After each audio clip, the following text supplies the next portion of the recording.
Hi, my name is Rachel. Welcome back to my channel. I just accidentally punched my phone and threw it off the shelf. In today's video, I thought that I would discuss with you if I have a rating system, and if so, what is it? So what even is a rating system? If you're not like super online in the bookternet, it basically is just the process of like when you read a book, you rate the book 1 through 5 stars, or you give it a numerical like 9 out of 10, 7 out of 10, something like that, rating of your overall enjoyment for that book. Now, there are some like really finite rating systems, really definitive rating systems that I know people use religiously, like the Caw Pile rating system, which was created by G from Book Roast. And just recently, I know that my friend here on BookTube, The Lit Wizard, also created his own rating system, which again is more rigid. It has categories.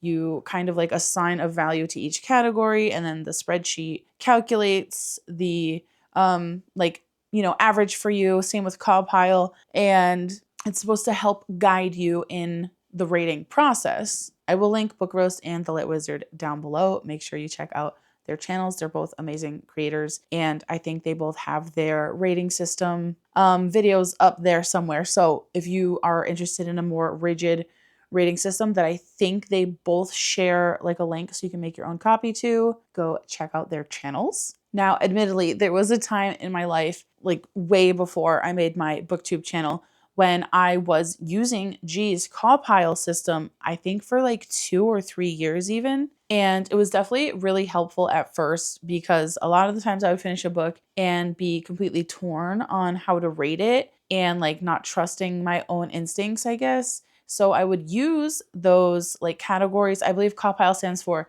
character, atmosphere, writing, plot, intrigue, and logic. I think that's what Caw Pile stands for. So you would like assign a numerical value to each of those categories, and then it would give you an average, and then that average would correlate to a specific star rating. Now, after using that rating system for so long, I found that my initial like gut reaction to rating a book would actually end up being the same rating that Caw Pile gave me after I went through and like compartmentalized each category and assigned the numbers that way. Once I noticed the like correlation between my gut reaction and Caw Pile being really consistent, I just stopped using Caw Pile altogether and just started going with my own like instinctual feeling for what I think a book should be rated when I'm done reading it. I feel like within the last year, maybe less than that, I would say like maybe the last 7 months, I feel like sometimes I read a book and I end up changing the rating, even if it's like a half star or a quarter star. I'll like second guess myself a little bit and go back and change the rating after a week or so maybe, which is also like one of my favorite parts of Storygraph is that you can do half stars, like 3.5 or 3.25, 3.75, and quarter stars. And that's just like one of the reasons why Storygraph is better than Goodreads. Because I remember when I was using Goodreads like 2 or 3 years ago, I would rate the book like 1, 2, 3, or 4. And then I would put in the little review box like 3.5 or like 4.25 because I would have to clarify because Goodreads didn't give you the option. Anyways, that's not important. Back to the topic. So I've been wondering if my star ratings, have any like value. So I've been wondering if my star ratings like have any meaning or if it's just like literally like a gut reaction where I'm like 2 star, 4 star, So I kind of like wanted to sit down with my own thoughts and decide like the guidelines that I would give myself for each star rating that I already follow just like subconsciously, if that makes sense. So now I'm going to go over my actual star ratings. And this is something that I just like thought of myself recently. And we'll chat about what my numerical star values mean, I guess. Is this interesting to you? I hope it is. I don't know. Let's talk about my star ratings. I'm going to start at 1 star so we can get more positive the longer we go on. 1 star I will give a 1 star if I DNF a book or if I'm forcing myself to read a book, like literally dragging my feet, like hitting my head against a wall through a book for whatever reason, whether it's like a buddy read that I don't want to give up on, or if I'm just hate reading it. Aragon. Yeah, so 1 star book would be like a book that has no redeeming qualities. I had to drag myself through it or I DNF'd it. Now, I also want to say, like, I know there are people out there who are like, you shouldn't rate a book if you DNF'd it. You didn't read the whole book. Like, how do you know if it's a good book or not? If I read the first, like, I don't know, 30 to 50 pages of a book and it is so god awful that I am in physical pain from the mental anguish I'm experiencing of having to trudge my way through the words, I will rate it a 1 star. That's my personal belief, and you don't have to do that. If you DNF a book and you don't want to rate it at all, that's great. You are allowed to do that. Now, sometimes I will soft DNF a book, and those I will not rate 1 star. For example, Assassin's Apprentice by Robin Hobb. I was reading this last year. I was about 30 to 40% of the way through. And then my dad died. And I was finding that Fitz, like mild spoiler, I guess, his father also died. And he didn't really know his dad. But the feelings that he was like showing on page, I just wasn't wanting to read that in the moment. And so I just took my bookmark out and put it back on the shelf. I'm just going to give myself some space from it. And then I want to go back and read it again. And in that situation, like I'm not going to rate that book a 1 star. I'm just going to reset it, put it back on my TBR, and then try it again. But if it's a true DNF where it's like, this book was so awful in the beginning, in the beginning, that I literally can't continue, I'm gonna rate that 1 star. Because I think if the beginning of a book is so bad that I couldn't give a shit about any of the other words that the author wrote, to me, that signifies enough of a reason to rate a book 1 star. And like I said before, you don't have to do that. That's just my personal feelings about DNFing. Next, 2 stars. This would be for a book that I would say had like some merit, like maybe a couple redeeming qualities, but the plot and characters were just unintriguing or like really boring or like too predictable. This isn't necessarily a book that is like the worst book I've ever read, but it is a book that I'm like not going to recommend, where it's like I think it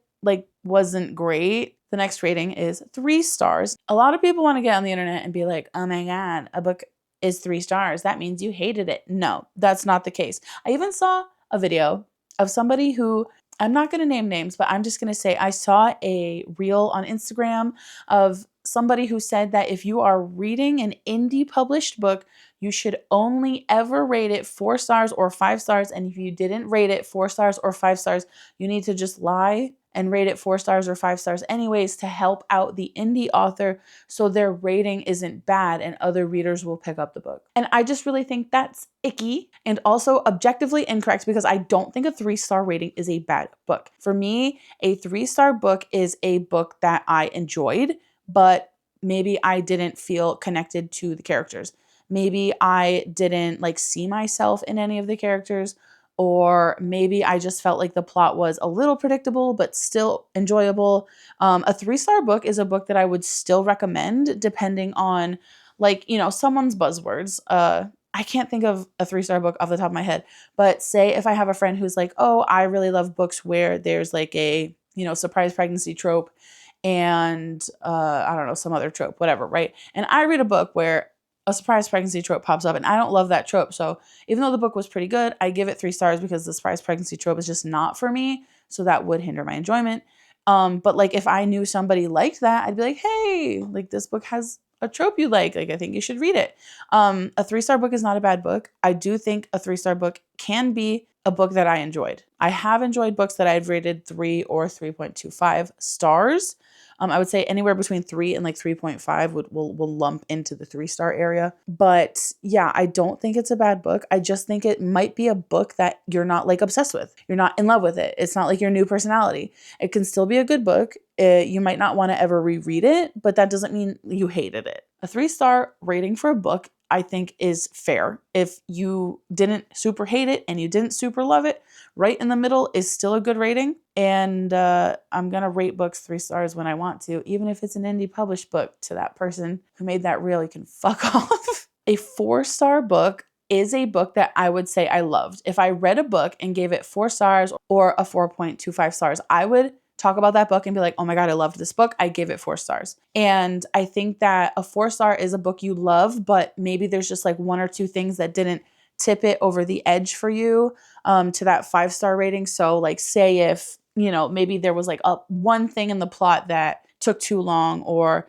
maybe there was like one character that you just couldn't stand, but all the other characters were so amazing. Or maybe there was like a plot twist that you kind of saw coming, but you weren't sure. And then it happened and you were like, oh, cool. Like, I'm glad I'm right. But, there was still that little bit of predictability. So like maybe it didn't just like make you fall in love with it because it was a little predictable, even though you were glad that you were right it happened. Does that make sense to anyone? There are some books I read where it's predictable and it makes me hate the book, where I'm like, oh my God, this is so easy to predict. I know everything that's going to happen. I'm not on the edge of my seat. But then there are some books where I'm like, oh my God, is this going to happen? Oh my God, blah, blah, blah. And like, I have a theory and I'm like, I'm so convinced I'm right. I have to be right. Oh my God. And then it happens and you're like, yes, like, like I predicted it. Yay. There's definitely some books like where the predictability is good and the predictability is bad. So a 4-star book is a book that I would say I loved. Now, a 5-star book for me can be multiple things. It could be a book where I was so engrossed in the story, I could not put it down. Literally ate it up like popcorn, devoured it like the kind of book that makes you want to stay up late, like past your bedtime and risk being exhausted the next day, like the kind of book that you just can't stop thinking about when you're not reading it. Or even a book that is a slow burn for me could still be a 5-star. So there's the like unputdownable 5-star book, right? You're obsessed with it. It's all you think about when you're reading it. It consumes your identity. You like want to make it your entire personality, right? And then there's another type of 5-star book where the book kind of like slowly creeps up on you. It's got a strong start. You're invested, but you're not like obsessed with it right away. But then at some point in the book, it just clicks to you that like you feel so seen, feel like the book is speaking to you in a language like only you understand, like you feel like it's connecting to your soul specifically, like it was written just for you. And, it becomes like an all-time favorite book. It might make you cry or like make you laugh out loud or, happy tears, sad tears, regardless of the kind of tears. But, there's two different 5 stars for me. And those are books that I would both say like a 5-star book. These are favorites. And I do give 5 stars often, but not a lot. Does that make sense? Like, I feel like I give 5 stars frequently, but that's because I feel like I also know my reading tastes really well. So I am picking up books that I think I'm going to love based on the synopsis or based on other people's reviews. So I am giving 5 stars at least a few times a year, 5 to 10 times a year, maybe. I don't know. That might be inaccurate. I haven't actually looked at the data. I'm just guesstimating here. But I wouldn't say every single 5-star book I've read is like my favorite book of all time. I feel like I have like a top 10 and it does oscillate, honestly, depending on where I am in my life, depending on the mood I'm in. Something as simple as my mood for the day. That top 10 list of my like favorite books of all time will oscillate. And there are definitely like players on the list who are showing up every day, every time, no matter what mood I'm in, no matter like what season of life I'm in, that are all constantly on there because those books are just like so ingrained in my soul and my personality and who I am that they're just on there all the time. But, there are days where like there might be an outlier who's maybe like top 30 who kind of like creeps in where I'm like, oh, I've been thinking about this book a lot lately. Like, I would say it's one of my favorite books right now. And then the list will change, et cetera, et cetera. Now, regardless of my loosey-goosey rating system or anyone else's more regimented and like strict rating system, I think ratings are inherently personal. No 2 people are going to read the same book and get the same thing out of it. And I'm going to use Wayward by Amelia Hart as an example. This is a book I gave 5 stars. It was the kind of book that was a slow burn. The first couple of chapters, I was like, okay, I'm intrigued where this is going, not sure how I'm going to feel about it. And then it really just weaseled its way into my heartstrings, and I felt so seen by it, and like I felt so connected to the characters, and I felt so empathetic for everything they were going through. I was sobbing my way through the last half of this book. I gave it a 5 stars. My lovely, gorgeous, beautiful friend, Faye from Books and Chocoholic, who I will also link down below, she read this book and she gave it a 3 stars. One of the POVs in here she did not connect with, and that hindered her enjoyment. And you know what? I like to give her shit about it. I like to jokingly say, oh, our friendship's on the line. Sorry you don't have any taste. But in reality, like, I actually don't care.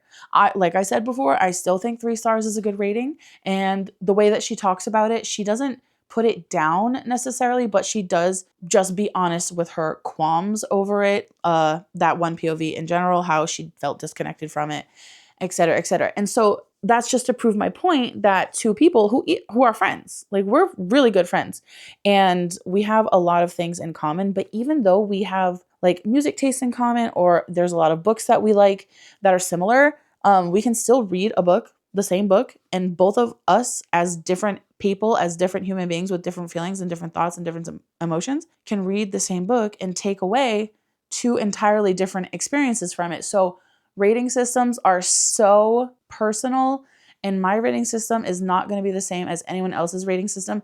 There could be a book that, like, logically I should give it a 4 stars based on everything I've told you here, but there's just something in that book that really sparked joy within me, so I'll give it a 5 stars.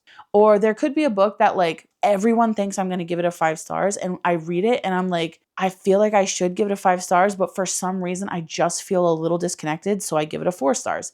You know, like, ratings are just so personal. It is a personal reflection of your enjoyment.